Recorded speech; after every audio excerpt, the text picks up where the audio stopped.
Amen. So, good morning. Nabati na ba ninyo yung mga katabi ninyo? Sabi nga ninyo, magandang umaga sa iyo. Ang ganda mo sa umagang ito.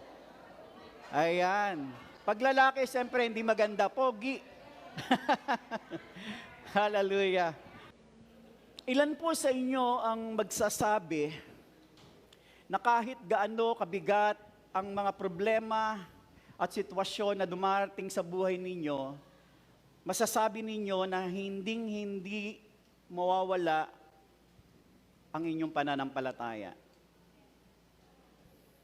Ilan po magsasabi sa inyo na patuloy nilang pupurihin, patuloy nilang sasambahin, pasasalamatan ng Diyos sa panahon na tayo po'y nakakaranas ng mabigat na pagsubok sa buhay po natin? Meron po ba? Amen. Sabi mo, amen.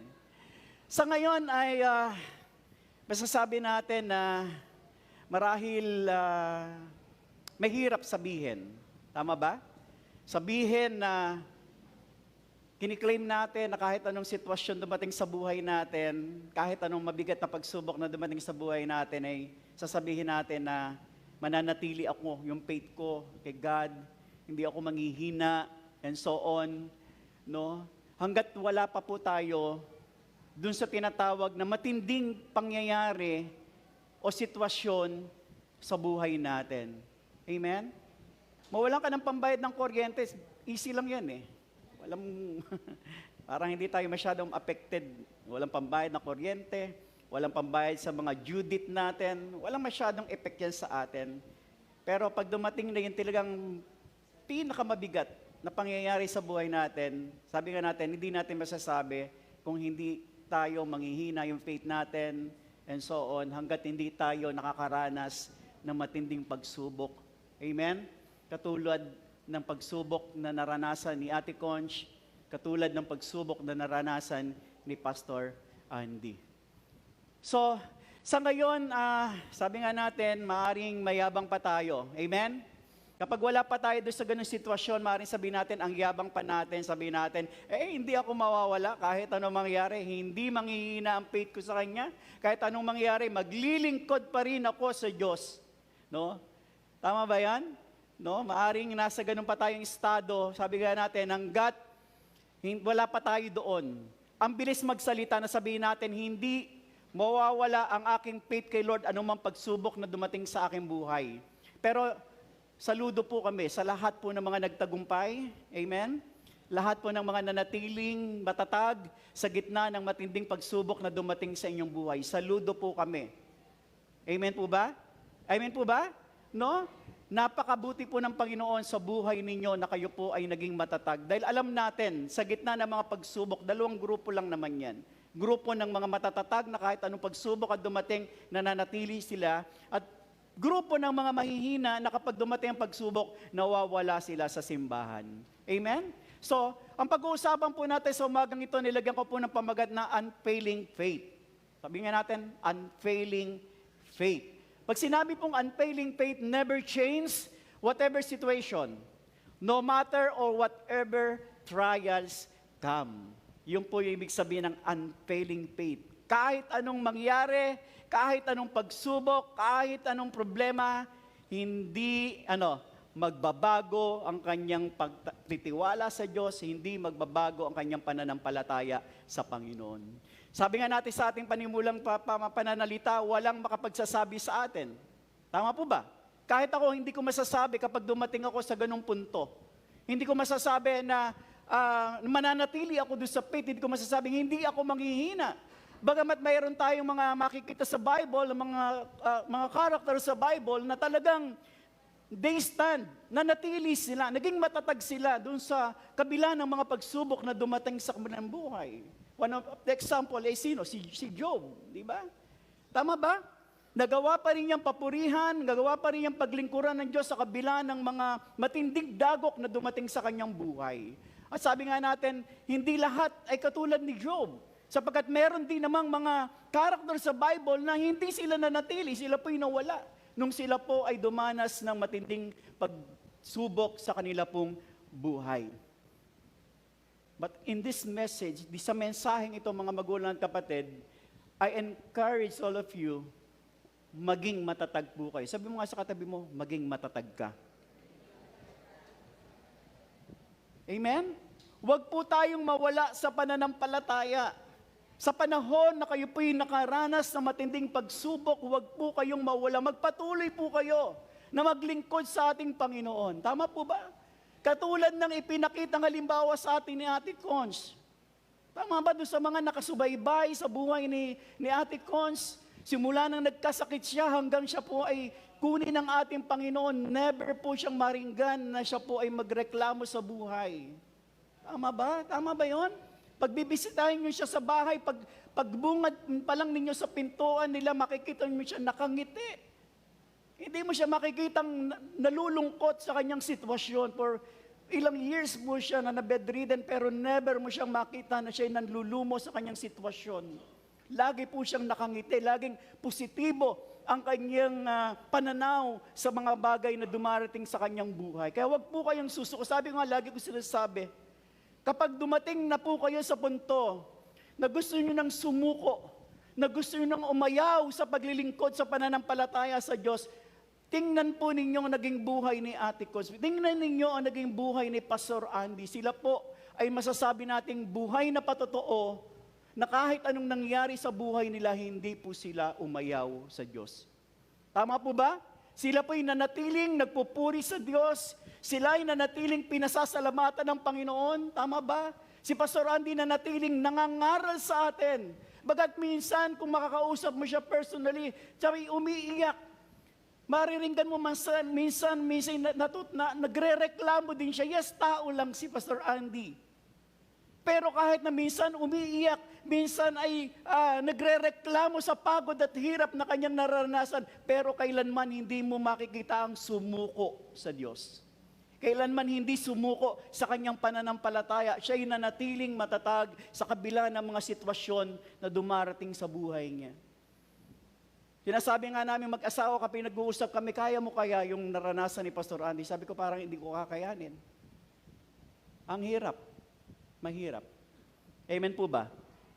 Pero kung nagawa ni Pastor Andy, kung nagawa ni Ate Cons na magpatuloy sa kabila ng kanilang mabigat na pagsubok, kaya din natin na magpatuloy at manatili sa pananampalataya. Amen po ba?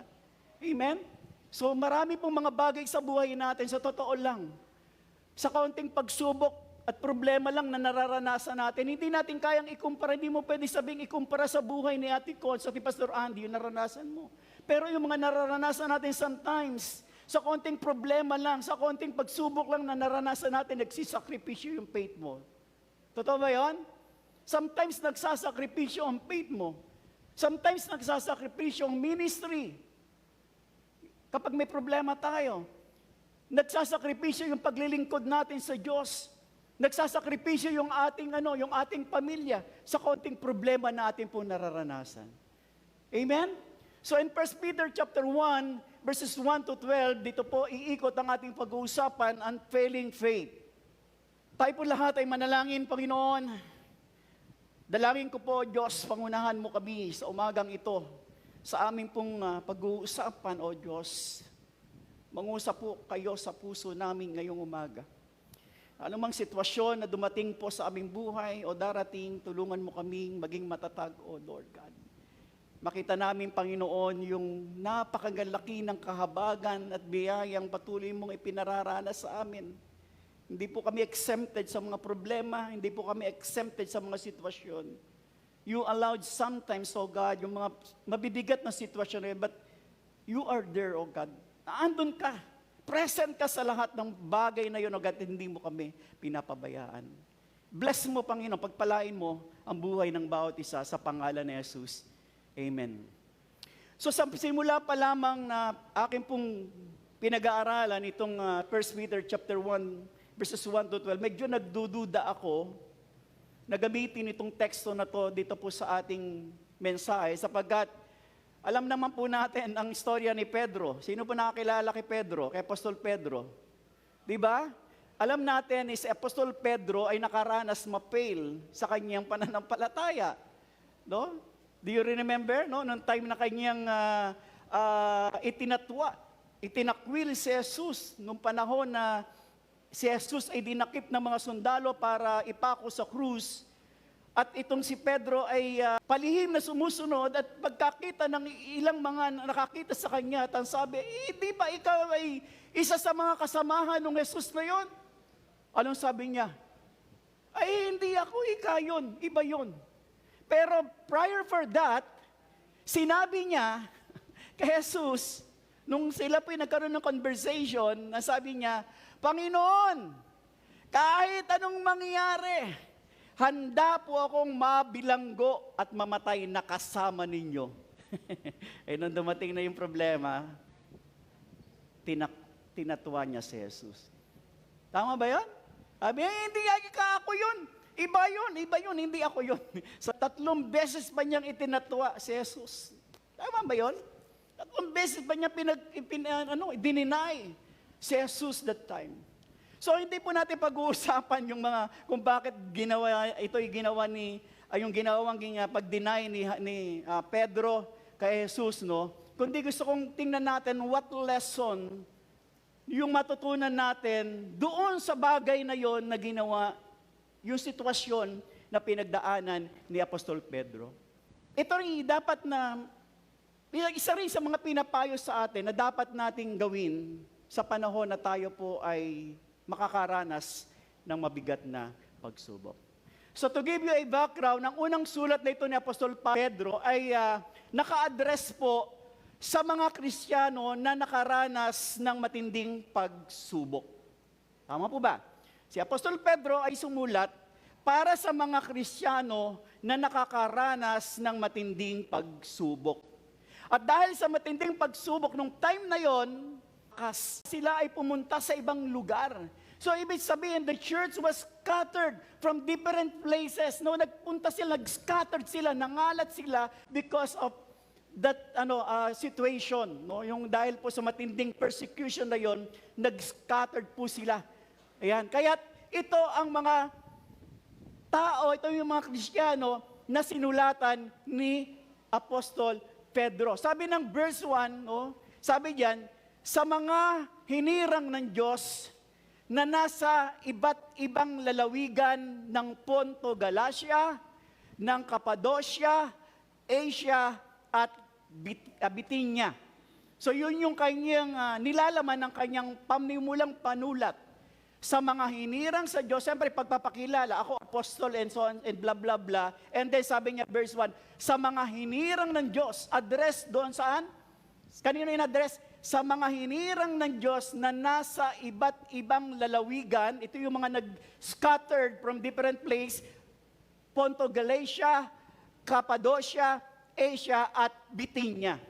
Pansinin po natin, yung salitang mga hinirang ng Diyos.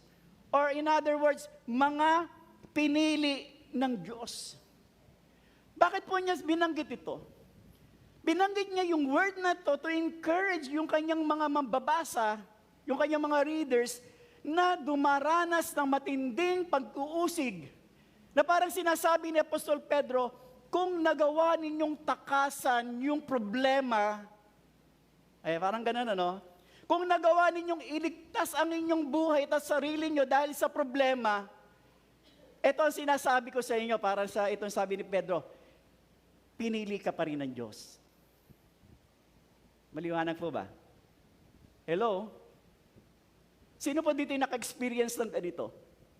Na kapag na-fail ka sa faith mo, di ba sometimes na-fail tayo? Hello? Minsan na-question natin si God dun sa mga nangyayari sa buhay natin. Bakit mo ipinaranas sa pamilya ko ito? Minsan nagtatampo tayo. Tama po ba? Amen? At kapag nagtampo tayo, matagal tayong hindi nagsisimba and so on. Tama ba yan? Nagkakaroon ba kayo ng ganong pakiramdam na kapag kayo ay nasa ganong estado na parang pag kayo po'y lumayo sa Diyos, ang feeling ninyo, hindi na ako pinili ng Diyos kasi lumayo ako sa Kanya. Hindi na ako pinili ng Diyos kasi itinatwa ko siya. Hello? Nakaramdam ba kayo ng ganon? Na kapag matagal na kayo hindi nakapag-church, parang pagbalik nyo dito, parang parang hindi na ako belong. Parang ibang tao na ako, parang hindi na ako chosen ni Lord. Na parang sinasabi mo, ang pinili lang ni God ay yung mga always, forever following the Lord. Then ikaw, dahil naging busy ka minsan, di ba? Minsan nagiging busy ka ba? Yes. And minsan nagtatampo ka sa Diyos minsan, hindi ka umaaten, and then yung nagkakaroon ka ng, parang nagtatanong ka, Lord, pinili mo pa rin ba ako? Lalo na kapag you fail God, no? You disobey God. Ang feeling natin, parang guilty tayo, ang sama ng loob natin, Lord, chosen mo pa rin ba ako? Marahil ito po yung pakiramdam ng mga tao that time. Kung bakit yun yung nakapaloob dun sa paunang sulat ni Apostol Pedro. Marahil yung mga tao, dahil nga tumakas sila, no? Kasi parang, tayo dapat, kung tayo pagpipilin, dapat pag Kristiyano ka, manindigan ka dyan, huwag kang aalis dyan, kahit napigutan ka ng ulo, kahit putulang ka ng kuko, huwag kang aalis dyan. Parang gano'n yung gusto natin. Kaya lang may mga tao talaga, may mga Kristiyano, para i-save yung pamilya nila, para i-save yung buhay nila, aalis sila doon. Pupunta na sila sa ibang lugar, para lang makatakas doon. At pag nandun na sila, parang feeling nila, ay, hindi na ako Kristiyano. Kasi umalis ka doon eh. Hello? Naintindihan ba natin? So yun po yung ginawa nila. Marahil nagkaroon sila ng ganong feeling dahil nga po tumakas sila sa matinding pag-uusig. Kaya sinulatan sila ni Apostol Pablo to assure them na sinasabi sa kanila, pinili pa rin kayo ng Diyos.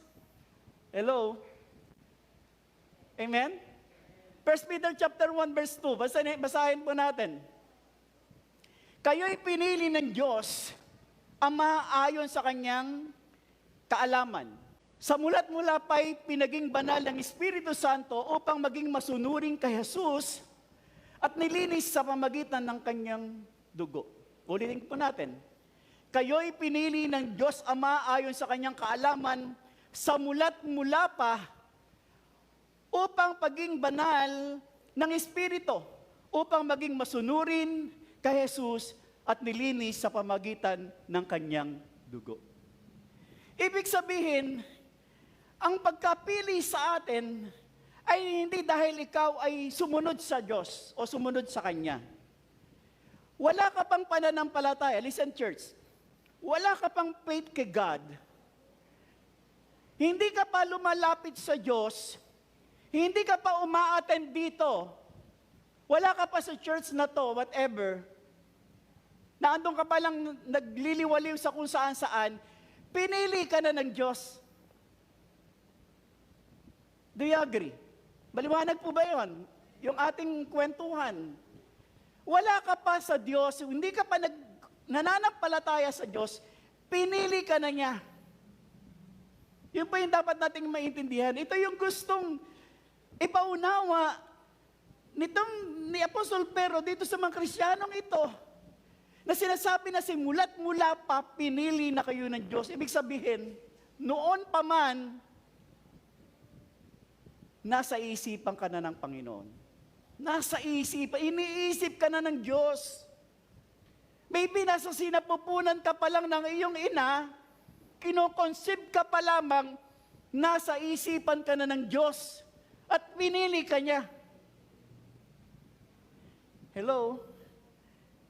Kaya parang sinasabi sa atin dito, kung natapa ka minsan, kung tumalikod ka minsan, kung nagawa mong itinakwil si Jesus minsan, kung nagawa mong talikuran ng Diyos minsan, kung nagawa mong magreklamo sa daming problema sa buhay mo, dahil pinili ka ng Diyos, bumalik ka lang sa Kanya anytime. Tatanggapin ka naman eh. Bakit?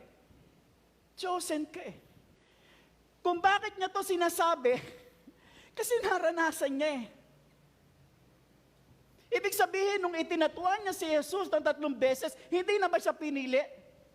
Wala na ba siya doon sa mga 12 disciple? Hindi na ba siya tinawag ng Panginoon? Hindi eh. Makita natin kung paano, sabi diyan, na binanggit niya dyan, no, dahil naranasan niya na itakwil si Kristo, At sinabi niya, kahit na ginawa ko sa kanya yon, bumalik lang ako sa kanya dahil alam ko pinili ako ng Diyos. Kaya ano sabi niya ng verse 3, hindi niya makakalimutan yung laki ng kahabagan na natanggap niya mula sa Diyos.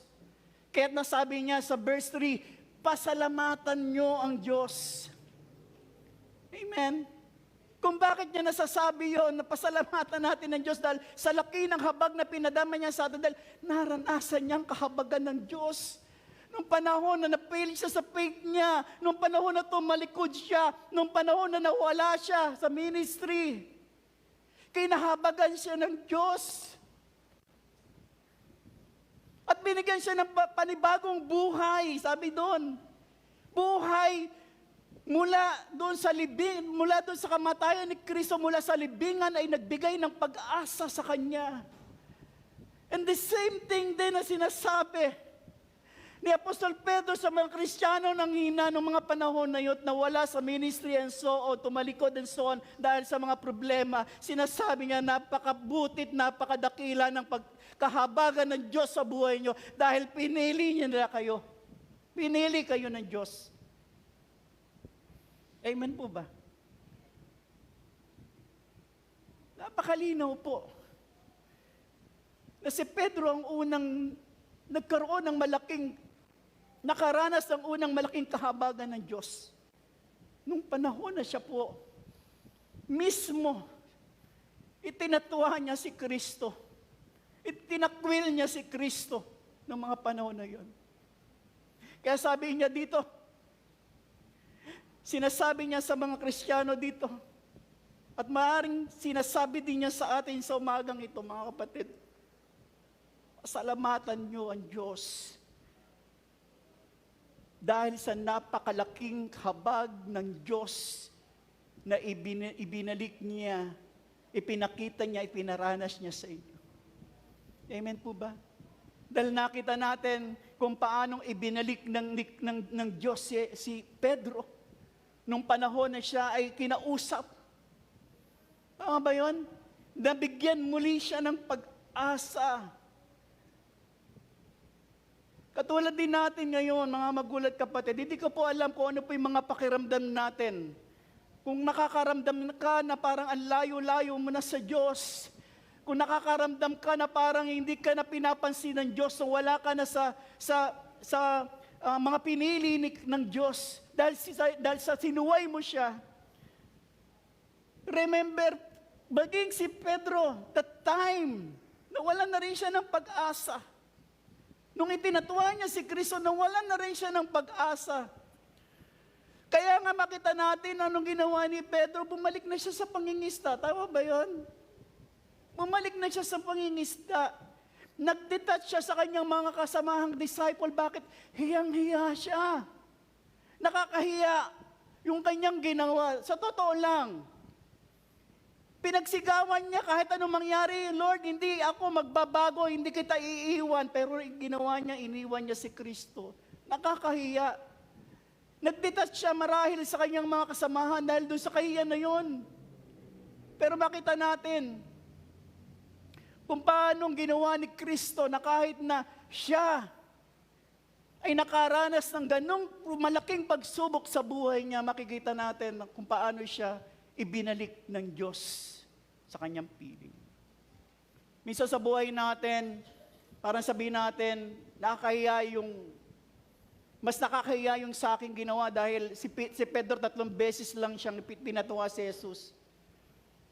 Samantalang ako, ang daming ko ng beses, paulit-ulit, na pinatanggihan ko si Kristo sa buhay ko. Kahit maraming beses akong kinakausap ng Diyos, lagi ako nagiging bingi sa Kanya. Parang guilty tayo. Parang mas nakakahiya tayo kaysa doon sa 3 beses na ginawa ni Pedro na tinatuwa niya.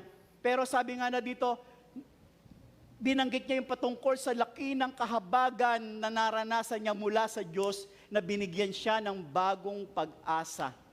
Amen? Panibagong buhay at bagong pag-asa. Kaya sinasabi niya again, pasalamatan natin ng Diyos dahil sa laki ng habag sa atin, tayo ay binigyan ng panibagong buhay sa pamamagitan ni Jesucristo mula sa libingan at ito ang nagbigay sa atin ng pag-asa. Ayon po sa mga Bible scholar, ito pong naranasan ng mga Kristiyano that time. Sinasabi nila, this was a very frightening time to be a Christian. Marahas po ang mga Romano that time sa mga Kristiyano. Ito po yung panahon na tinotorture nila ang mga Kristiyano. Inilulubog sa kumukulong tubig. Tinatanggalan ng kuko. Tinatanggalan ng talampakan at pinatatakbo sa kalsada. Ito po yung moment na yon na naranasan ng mga Kristiyano para i-deny mo si Kristo. Kung hindi mo siya i-deny, makakaranas ka ng sobrang torture. Yung torture na akala mo sa pelikula mo lang mapapanood. Nakapanood na ba kayo ng tinotorture sa pelikula? Tama ba? Akala mo sa pelikula lang nangyayari, pero nung time na yon, ito ay literal nilang nararanasan. Kaya nga sila ay, para makaiwas, iligtas yung kanilang sarili, iligtas yung kanilang pamilya, iligtas yung kanilang mga anak. Nagwatak-watak ang mga Kristiyano, nagpunta sila sa iba't ibang lugar. Tama ba yon? Para makaiwas doon sa kamatayan. Makatakas doon sa matinding paghihirap at pag-uusig ng mga empero ng Romano noong time na yon. Now, kung si Pedro ang tatanungin mo noong time na yon, after niya na i-deny si Christ, ano kaya sabihin ni Pedro? I-deny pa rin ba niya si Kristo? No. After na may experience niya yung habag ng Diyos, sabi niya, he was ready to die to Jesus. Si Pedro yon, after niyang i-deny si Kristo, and after that sabi niya, ay ako ngayon na, ready na ako. Hindi ko na uulitin yung ginawa ko dati. But how about the others Christians? Yung mga mahihinang Kristiyano, paano sila?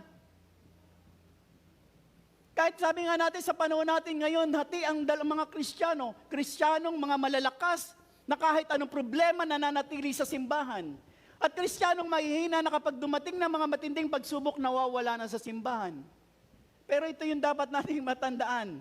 Pinili tayo ng Diyos. Yun yung sinasabi ni Pedro sa mga taong ito, mga Kristiyanong ito, na kung ikaw ay nadapa minsan, kung nagawa mong itakwil ang Diyos minsan, kung nagawa mong talikuran ng Diyos minsan, kung nagawa mong magreklamo sa Diyos minsan, tandaan mo, ano man ang nagawa mo, ano man ang ginawa mo, itinakwil mo man ng Diyos, you are God's own possession. You are redeemed by the blood of Christ. Tinubos ka ng dugo ni Kristo. Kaya nga kung dumadaan ka sa ganitong pangyayari, sitwasyon na nawawala ka at piling mo, hindi ka na pinili ng Diyos, balik ka lang. Tulad ng ginawa ni Pedro, balik ka lang. Sabi mo nga sa katabi mo, bumalik ka na. Tama ba? Balik lang tayo. Si Ate Ana, ang tagal po nawala si simbahan, bumalik.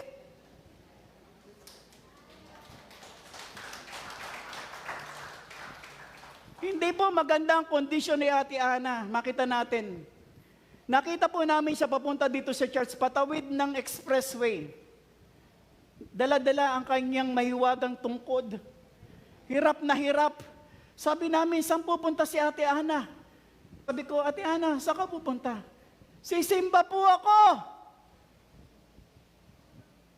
Mahirap po sa kondisyon ni Ate Ana pumunta dito. Pero makita natin, narinig niya siguro yung mensahe ito na sinasabi ng Diyos sa kanya, kahit matagal kang nawala, Ana, balik ka lang. Dahil pinili ka pa rin ng Diyos. I remember the time na sinabi ni Jesus kay Pedro, susubukin ka sa iyong pananampalataya. Sabi ng Luke chapter 22 verses 31 to 32, Simon, Simon, hiniling ni Satanas na subukin kayo tulad ng pag-alis ng ipa sa mga trigo. Alam po na natin ang storya ng gapas ng palay at pag-alis ng binhi doon sa tangkay nito, hindi po ito basta isa-isa lang kundi talagang inihahampas siya sa isang matigas na bagay para humiwalay. Ganon dinescribe ni Jesus yung problemang mararanasan ni Pedro.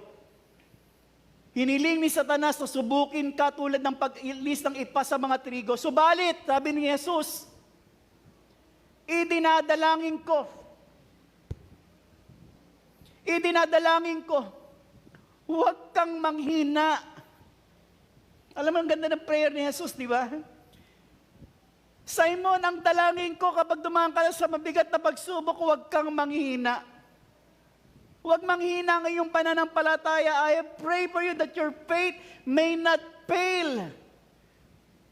Ba't alam natin, nag-fail si Pedro? Pero sabi ni Jesus sa kanya, kapag nakabalik ka na, hello? Kapag nagbalik loob ka na, palakasin mo yung mga kapatid mong nanghihina. Hello? Tama ba? Kaya nga ito yung mga malaking katanungan sa atin, sa buhay natin, mga Kristiyano na matatagal na. What if, kung tayo ay naging katulad ni Pedro na mahinang Kristiyano, na pagkatapos natin nakaranas ng matinding pagsubok, tumigil yung ating pagtitiwala sa Diyos. Matapos natin makaranas ng pagsubok, nawala tayo sa paglilingkod sa Diyos. What if kung nagtampo tayo sa Diyos, katulad ng mga naranasan nitong mga Kristiyano, what if kung i-deny nila? What if i-deny natin ang Diyos sa panahon ng kahirapan? Ibig sabihin, mawawala na sa atin, hindi na tayo pinili ng Diyos, hindi na tayo kabilang sa mga pinili ng Diyos. Kaya nga, mga kapatid, ito yung gusto nating ipaunawa ni Apostol Pedro sa atin lahat. Doon sa malaking katanungan na yon, makikita natin kung paano sinagot ni Pedro yung mga tanong na yon. What if kung i-deny ko si Kristo? What if kung tumalikod ako kay Kristo? What if kung ang senaryo ay papatayin ang pamilya mo? Talikuran mo lang si Kristo. At ang ginawa mo, tinalikuran mo. Anong mangyayari sa mga Kristiyanong pinili yung iligtas sa kanilang sarili kaysa manatili sa pananampalataya? Deny Jesus or die. Amen? Paano kung pinili mo deny Jesus? What if, dahil sa malalang karamdaman mo, naging dahilan para tumigil ka sa paglilingkod sa Diyos? What if kung sa matinding trahedya na naranasan ng pamilya mo, nagresulta ng galit at tampo mo sa Diyos?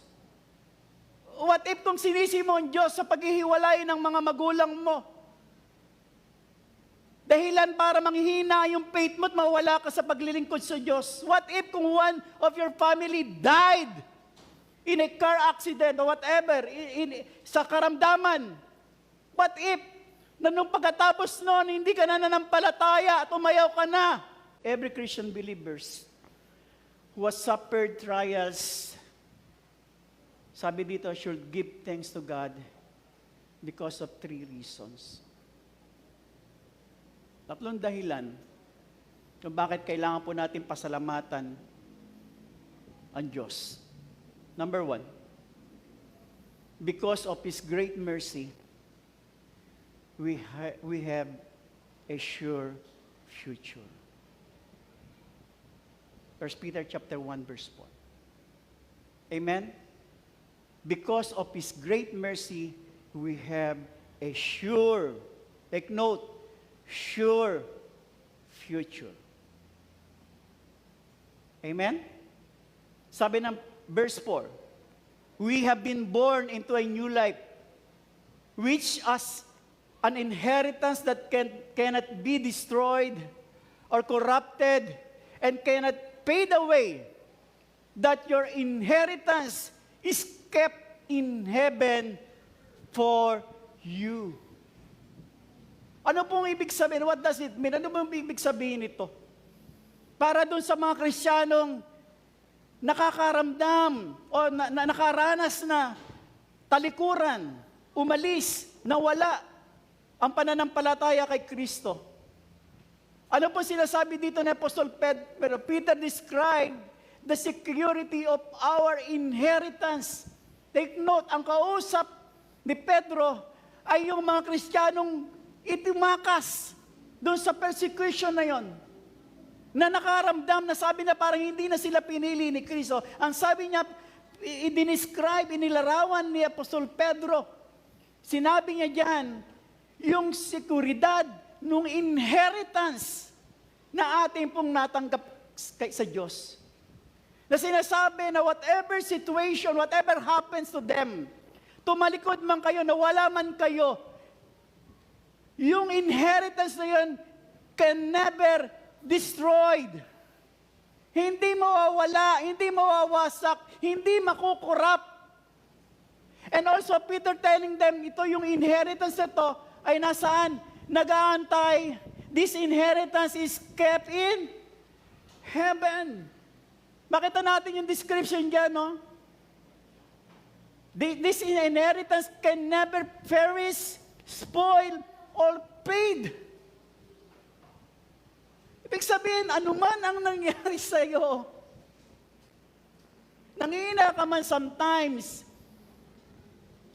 nagtampo ka man sa Diyos sometimes, sinasabi dito, your inheritance is secured.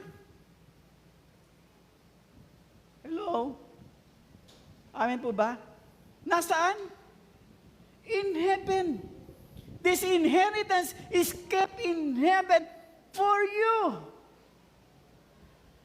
Pansinin po natin yung salitang kept. Our inheritance is kept in heaven for us. Sa salitang Grego po ng yung word na kept is taireo. Nang kahulugan po ng word na taireo sa salitang Grego, to watch over or to guard. Ipinaunawa ni Apostol Pedro sa atin sa maging Kristiyano noon na yung kanilang inheritance guarded. Hindi basta-basta mawawala. Hello? Amen po ba?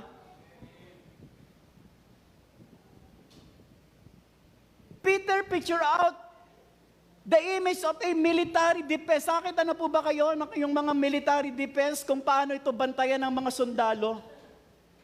Hindi basta-basta mapapasok. Hindi basta-basta magigiba dahil bantay sarado ng mga gwardya. At ang sabi na saan? In heaven. Sino ang nag-guard doon? Sino nagbabantay? Sino nag-iingat? Di si Kristo. Dahil nandun siya sa langit. Iniingatan, binabantayan yung ating mga inheritance. Amen? Amen po ba? Hindi po ito reward. Take note, na? Baka ma-misinterpret. Hindi ito reward. Ang reward, alam natin, ibinibigay yan kapag ikaw ay gumawa ng isang bagay na ikaw ay binigyan ng reward ni God. Ito hindi. It is a gift from God. Ginawa tayong co-heir. Diba? Tama po ba? Ginawa tayong tagapagmana ni Kristo. And whatever happened to you, ano man ang nangyari sa'yo, sa buhay Kristiyano mo, yung inheritance mananatili, binabantayan para sa'yo. Meaning nothing and no one, neither human or demonic, can steal your inheritance. Ito po ay guarded by the one who made us more than conquerors. Sino po yun? Si Jesus Christ. He is our captain of the host. At siya po yung nagbabantay, nag-iingat ng inheritance na para po sa atin. Amen. Meaning whatever situation, whatever happened, we should continue to trust the Lord. Kaya nga sabi nga natin, balik lang tayo. Amen? Amen po ba? Pangalawa, because of His great mercy, suffering is a refining value. 1 Peter chapter 1, verse 6. Because of His great mercy, suffering is a refining value. Ano po sinasabi ng mga talatang yan?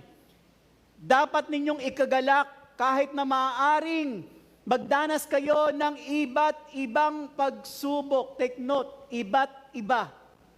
Sa loob ng maikling panahon, ang ginto, sabi diyan, na nasisira, ay pinaparaan sa apoy. Sa apoy para malaman ang katalisayan ng isang ginto. Ganon din naman ang pagsubok ay pinaparaan. Ang pananampalataya ay pinaparaan sa pagsubok upang malaman kung talagang tapat. Sa gayon kayo ay papupurihan, dadakailain, pararangalan sa araw na mahayag si Kristo. So after Peter established the future inheritance, na sinasabi, parang sinasabi, whatever happens sa'yo, ano man nangyari sa'yo, still the inheritance is there. Ito'y iniingatan dun sa langit. And after that, sinunod naman niya in-establish yung present time. No? Ano yung present time? Kasi nandun sila sa under persecution sila, persecuted sila, nag-struggle sila sa mga problema. Ang sinabi nga, in-establish ngayon ni Peter, yung present time. At ang sabi ni Pedro sa kanila, dapat ninyo itong ikagalak. Kahit na sa maikling panahon, makakaranas kayo ng iba't ibang pagsubok. Amen? So, ina-assure ni Peter na ito yung present time ninyo, do meron na kayong nakalaan na inheritance, pero habang wala pa sa inyo yun, andito pa kayo, makakaranas kayo for the meantime ng iba't ibang pagsubok. It refers to everyday struggles. Di ba? Ang dami natin mga struggles sa buhay. Testing of life, whatever na nararanasan natin, pag-uusig, kung tayo nakaranas ng pag-uusig. And sometimes, sabi nga natin, why God allowed na dumating ito? Bakit inahayaan ng Diyos na maranasan natin ito? Again, naalala ko yung sinabi ni Pastor Andy. Napaka-clear nung sinabi ni Pastor Andy kagabi. Binago ako ng Diyos sa mga sitwasyong naranasan ko mula na nagkasakit ang asawa ko.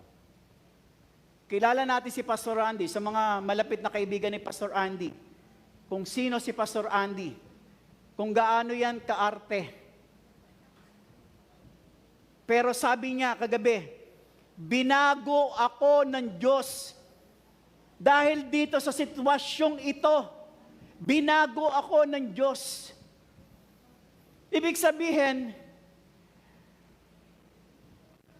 yung mga pagsubok na nararanasan natin, ito po yung mga opportunities for us to develop our character.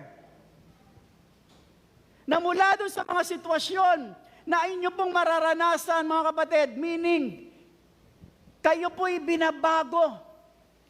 May mga bagay na inaayos ang Diyos sa buhay nyo. Kaya ngayon tawag natin dito is character building. Hindi ito parusa. Dahil nakagawa ka ng mali. Ito po ay character building. Mga bagay na inaayos ng Diyos sa buhay mo. At yung malinaw sa sinabi ni Pastor Andy. Binago ako ng Diyos dahil dito sa sitwasyong ito. So faith, sabi ng James chapter 1, verse 2 and 3, faith develop perseverance. Amen? My brothers and sisters, you will have many kinds of trouble, but this gives you a reason. This gives you a reason to be very happy. Verse 3, you know that when your faith is tested, you learn to be patient in suffering. Amen? Romans chapter 5 verse 3, not only that, but we rejoice in our suffering, knowing that the suffering produces perseverance or endurance. And endurance produces Character. And character produces what? Hope. So nakikita natin yung development sa buhay natin na kapag ikaw ay dumanaranas ng mga matinding pagsubok o whatever na sitwasyon sa buhay mo, merong binabago ang Diyos sa buhay mo. Maaring nung panahon na yon, hindi ka pasensyoso at pasensyosa. Pero simula nung napangasawa mo yan, naging pasensyosa ka. Amen po ba? Doon sa may mga asawa, di ba dati, ng mga dalaga at binata kayo, wala kayong pasensya. Pero simula nung napangasawa niya, nagkaroon kayo ng pasensya. Tumaas yung level ng pasensya nyo. Tama ba yan? Natuto kayo. Meaning, it's all about developing godly habits of dealing with every life situation. Yun po yung purpose ng mga testing sa buhay natin. Amen? Maaaring hindi mo lang napapansin, sa totoo lang. Pero ang laki, talagang pansin na punang-puna talaga ng mga kapartner natin na ang laki ng pinagbago mo. Ang laki ng binago ng Diyos sa buhay mo. Amen po ba? Amen po ba? Mga lalaki, taas nga kami mga lalaki. Ayan. Pasinin ninyo, di ba? Kapag sabihin ninyo, ay kung nangyari sa akin yan nung hindi pa ako Kristyano, hindi po pwede yan. Pasalamat at naging Kristyano. Ibig sabihin, binago ka na ni Lord. Di ba? Dahil kung hindi, wala mangyayari. Amen? Kaya nga ganda na nakaiyak yung sinabi nga ni Pastor R&D. Talagang grabe yung yung biyaya ng Diyos sa buhay nila. Sabi nga niya kagabi, may nagsasabi siya, iwanan mo na yan. Takasan mo na yung problema na yan. Pero sabi niya, hindi. Pinahalaga niya yung value ng pagiging mag-asawa. Na sa hirap at ginhawa, sa sakit at karamdaman, magsasama sila. At ako po'y grabe. Ako'y humanga po talaga doon sa taong yun, sa mamang yun. Sobra. Amen? Amen po ba? So another thing why God allows suffering, it is not just developing our character, but also in terms of growing of our trust to God. Hindi lamang building character, kundi lumago po yung ating pagtitiwala sa Diyos. Lalo pa tayong lubos na magtiwala sa Diyos. Tama ba yan? No, lalo pa tayong magtiwala sa Diyos. Ay pagkatiwala sa Diyos, yung lahat ng bagay sa buhay natin. And lastly, because of His great mercy, this will end up in love with the Lord and into salvation. Sabi ng 1 Peter chapter 1, verse 8 to 9. Sabi na, though you have not seen Him, you love Him. And even though you do not see Him, now you believe in Him. Yun yung sinabi ni Pedro. No, nagulat siya, sabi niya, bagamat hindi niyo nakita si Kristo, pero minahal niyo siya. Bagamat hindi niyo pa rin siya nakikita ngayon, pero nananampalataya kayo sa Kanya. Dahil dito, nag-uumapaw sa inyong puso, alin? Yung kagalakan na hindi kayang ilarawan ng salita. And verse 9, your faith has a goal. And ano yung goal ng faith? Salvation. Kaligtasan. So parang sinasabi dito na Apostol Pedro, hindi yung katulad niya, yes, nakasama niya si Kristo, nakausap niya si Kristo, pero anong ginawa niya? 3 taon niya nakasama si Kristo, pero anong ginawa niya? Yung pagmamahal niya na test. No? Yung kanyang pag-ibig kay Kristo. At nakita natin kung paano niya itatwa si Kristo. Pero itong mga Kristiyanong ito, hindi nila nakita si Kristo, hindi nila kasama si Kristo, pero minahal nila si Jesus. Patuloy nilang inibig si Jesus. Patuloy silang nanampalataya kay Kristo. Kaya nga makita natin, no, naalala ko yung sinabi ni Jesus Christ nung siya ay nire-reinstate na siya, binabalik na siya. Anong tanong sa kanya? Peter, o Simon Peter, do you really love me? Kasi yun ang hindi nagawa ni Pedro. Yes, kasama niya si Jesus. 3 taon niyang kasama si Jesus, pero hindi niya talaga mahal si Jesus. Do you agree? Hindi niya talaga mahal si Jesus. Bakit? Kasi kung mahal niya talaga si Jesus, hindi niya itatatwa si Jesus. Maninindigan siya. Pero itong mga Kristiyanong ito, hindi nila nakita si Jesus, hindi nila nakasama si Jesus, pero minahal nila ng sobra si Jesus. Amen? Hello? Kaya nung sabi, Peter, do you really love me? At alam natin yung kwento, 3 beses yan tinulit ni Jesus. At indala, sabi niya, Lord, mahal ko po talaga kayo. Noon lang. Totoo na, Lord, mahal na kita. Ikaw ba naman yung pakitaan ng laking pagpapatawad at habag hindi mo mahalin si Kristo? Hindi mo mahalin ang Diyos? Hello? Again, because of His great mercy, this will end up in what? In love with the Lord and into salvation. Kaya sabi nga dito, your faith has a goal. Ano yung goal ng faith? Salvation. And sabi ng 1 Peter chapter 1 verse 5, God's power protects you and keeps you until salvation comes. Ibig sabihin, sa panahon na tayo dumaranas ng mga iba't ibang pagsubok at kahirapan sa buhay, iniingatan ka ng Diyos. Hello? God's power protects you.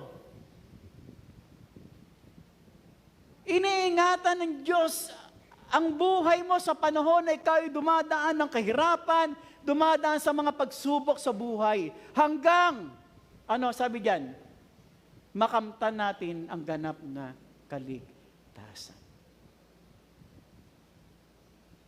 Amen? Kamusta po kayo mga kapatid? Kamusta po ang bawat isa sa atin sa panahon na tayo po'y dumadaan sa mga mabibigat na pagsubok? Ang hamon sa atin, patuloy nating pasalamatan ang Diyos kung tayo ay dumadaan sa mga matinding pagsubok. Dahil sa laki ng habag ng Diyos, we have a sure future. Our inheritance is secured. Amen? Amen po ba? Malinaw po ba? Our inheritance is secured. Suffering is a refining value. Ang ganda ng nangyayari, nadidevelop sa atin kapag tayo po under trial and testing. And this will end up in love with the Lord and into salvation. Kapatid, kahit anong mangyari sa iyo, magtatapos pa rin, katulad ni Pedro, sa pag-ibig at pagmamahal ng totoo sa Diyos. Maybe for now, hindi pa ganon, pero naniniwala ko, someday, isang araw, makikita sa buhay mo kung paano mo mahalin ng sobra ang Diyos. Katulad ng ginawa ni Pedro. After na siya ay ibinalik ni Kristo dun sa kanyang daan na dapat niyang tahakan. Amen? Sa lahat po ng aking mga sinabi, alam ko po, hindi nyo matatandaan. Ito po ang dapat nating patandaan. When things get tough, hold on to your faith. Sa panahon na matinding kahirapan at paghihirap, kumapit ka sa pananampalataya. Amen? Palakpakan po natin ang Panginoon. When things get tough, hold on. Church, hold on to your faith. Never give up. Don't give up. In times of sufferings, in times of problems and whatever, manatili ka, kumapit sa iyong pananampalataya.